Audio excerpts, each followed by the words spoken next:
I'm on my way up to an arch that, like many out here, doesn't have a real trail. No markers or signs, just a dot on a map. And what's crazy is that this isn't Utah or Colorado, it's Kentucky. Yet somehow, tucked inside all this forest, are more arches than practically anywhere else on the planet.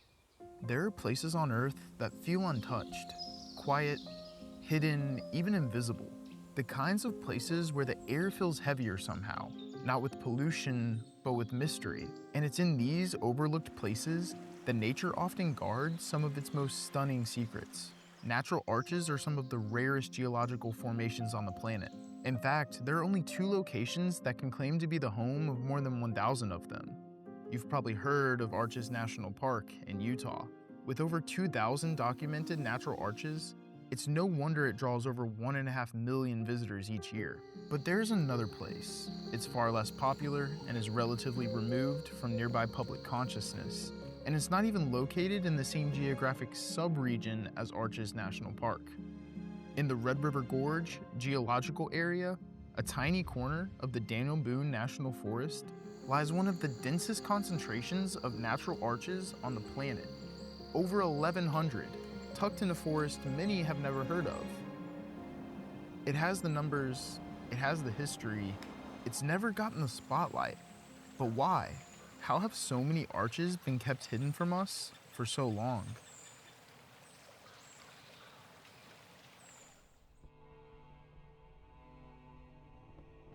"300 million years ago, before the Appalachian Mountains had even fully risen, Kentucky, along with much of the Midwestern United States, was covered with water. Not rivers or lakes, but shallow seas. During what's known as the Pennsylvanian and Mississippian geologic periods, layers of mud settled to the bottom of those seas. Over time, the weight of those layers turned the mud into bedrock, shale, limestone, and sandstone. But the earth didn't stay still. Pressures deep underground folded the land like fabric, lifting some layers, burying others. A dome formed here, what geologists call an anticline, and it would be the birthplace of the arches. At this point in history, the gorge held the potential to create something spectacular. There was only one more thing that needed to happen. Fast forward to 10,000 years ago, the Ice Age ends, the world begins to thaw, and with the melt came water. Seeping deep into the ground, beneath capping layers of shale, it dissolved the cementing iron oxide that helped bind the rock together. As wind and water eroded the softer bedrock from within the domes of the anticline, natural arches began to take shape.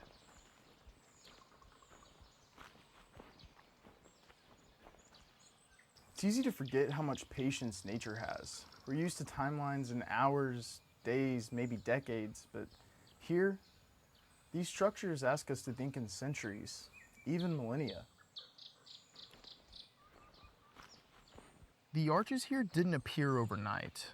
They're the result of hundreds of millions of years of shifting landscapes, pressure, and erosion. They're what remains, shaped not by what's here, but by what's been taken away. And what's most surprising is that for all we've learned about how they were formed, we've had a very hard time finding them.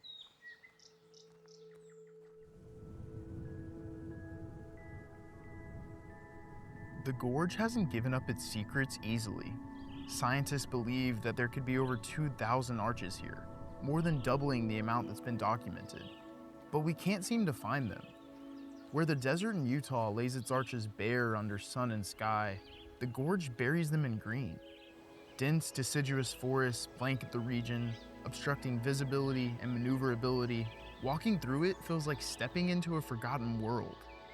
The air is thick with the scent of damp earth and decaying leaves, and the silence is broken only by the occasional chirp, the creak of a limb, or the distant rush of water carving still deeper. The forest doesn't just contain the arches, it protects them, and it's grown to hide them well. Oaks, hickories, maples, and beech trees dominate the terrain, stretching their limbs high and wide, creating a ceiling so thick that sunlight only trickles through in fragments. And these species are special, carrying more moisture in their leaves compared to the evergreens in the western United States. When paired with the region's ample rainfall, forest fires are rarely started, and when they do ignite, they struggle to spread. The result?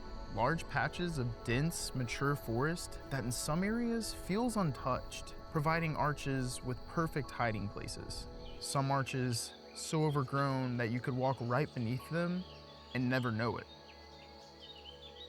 The forest has done its job well. It's kept the arches hidden, protected, and in many cases, completely out of sight. But not everyone was content to let them stay that way. Where most only see trees and trails, others have seen possibility.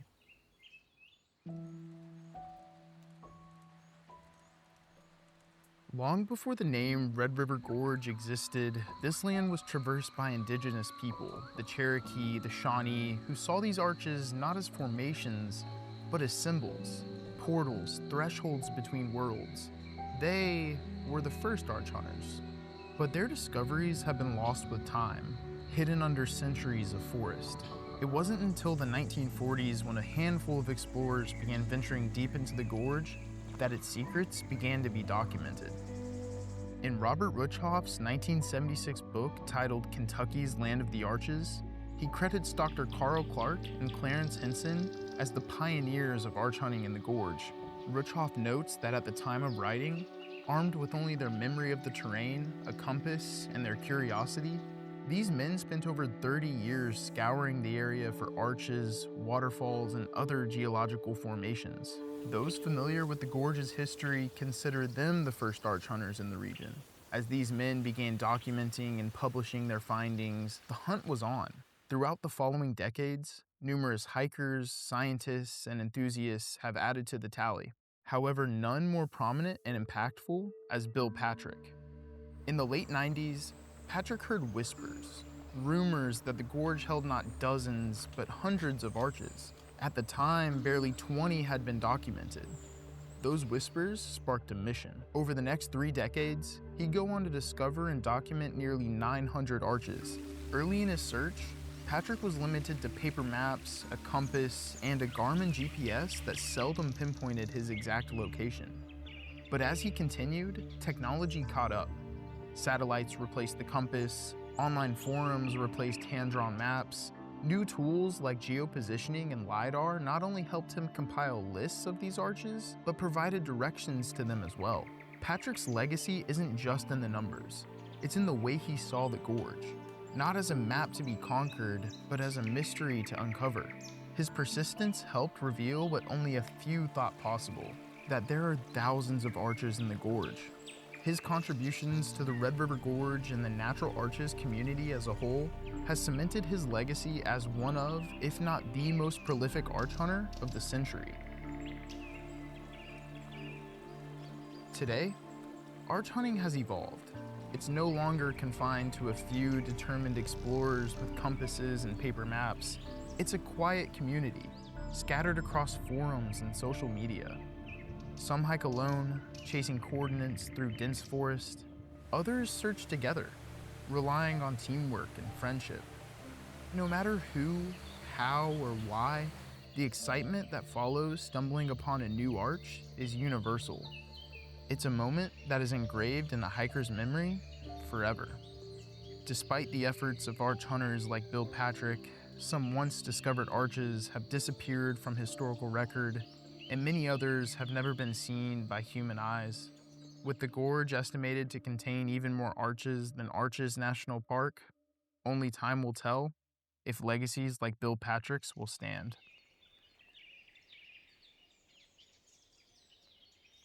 The search may go on, but maybe the real question isn't how many arches remain, but why are they here at all? Are they geological accidents, miracles of erosion, or are they something more? Perhaps they are a reminder of the Earth's incredible power to shape and transform. Maybe they're just here to show us the secrets waiting to be uncovered in the most unexpected places.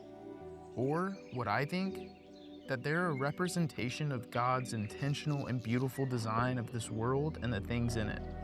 So much of the modern world has become consumed with efficiency, speed, and productivity, but these arches, quiet, hidden, and ancient, take a stand against all of that. They remind us that not everything needs to be fast, easy, or known. Some things are worth searching for, and some are meant to never be found.